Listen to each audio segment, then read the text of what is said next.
ஆர்ஸுவோட update ஏன் நான் update கொடுக்கலன்னா, நேற்றுலேருந்து சரியான ஒரு டென்ஷன் எனக்கு.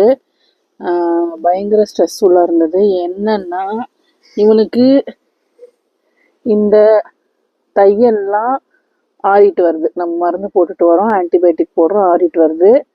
பட் இந்த இடத்துல பார்த்தீங்கன்னா தெரியுதா உள்ள. ஸோ இது வந்து இந்த தையல் பிரியில தையல் அப்படியே தான் இருக்கு. இந்த ஸ்கின் மட்டும் இப்படி வந்திருக்கு. இவனுக்கு தையல் பிரிக்கிற டேட் பார்த்தீங்கன்னாக்கா ஃப்ரைடே வருது, 5th or 6th வருது. பட் ஃப்ரைடே வந்து அவைலபிள் இல்லை டாக்டர் இல்லை. சாட்டர்டே தான் வந்து நம்ம பிரிக்கிறோம். அது வரைக்கும் இந்த தையல் வந்து ஓகே, அங்கே இங்கே கொஞ்சம் இதாக இருந்தால் கூட ஆறிட்டு வருது, ஒன்றும் ப்ராப்ளம் இல்லைன்னு சொல்லிட்டாரு. இப்போ தான் டாக்டரை போய் பார்த்துட்டு வரோம். ஆனால் நேற்றுலேருந்து இது வந்து இந்த மாதிரி ஓப்பனாக இருக்குது. உள்ளே தெரியுது பார்த்தீங்களா, டிஷ்யூஸ் தெரியுது. அதனால நேற்று ஆனால் என்னால் டாக்டர் இல்லை, அவைலபிள் இல்லை.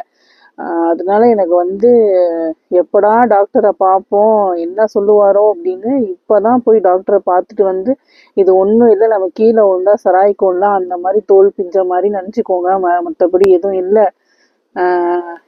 சனிக்கிழமை வாங்க இந்த ஸ்டிச்சஸை பிரிச்சிட்டோன்னா இந்த புண்ணு மட்டும் ஒரு 2 to 3 weeks ஆகும் ஆடுறதுக்கு. நீங்கள் மருந்து தடவலாம். நான் எதுவும் செய்யலப்பா, உட்காரு உட்கார் உட்கார். நீங்கள் வந்து மருந்து தடவி தான் சரி பண்ண முடியும். ஒரு 2 to 3 weeks ஆகும் அப்படின்னு சொல்லியிருக்காரு. நான் வந்து மறுபடியும் ஸ்டிச்சஸ் போடுவாங்களோ, என்ன பண்ணுவாங்களோ, ஏது பண்ணுவாங்களோ தெரியலையே அப்படின்னு சொல்லிட்டு நான் ரொம்ப நேற்றுலேருந்து செம்ம ஸ்ட்ரெஸ்ஃபுல்லாக இருந்தது, மூட் ஆஃபாக இருந்தது. இன்னைக்கு போய் டாக்டரை பார்த்துட்டு இருந்ததுதான் ஓகே, ஏதோ பார்க்கலாம் என்ன நடக்குதுன்ட்டு.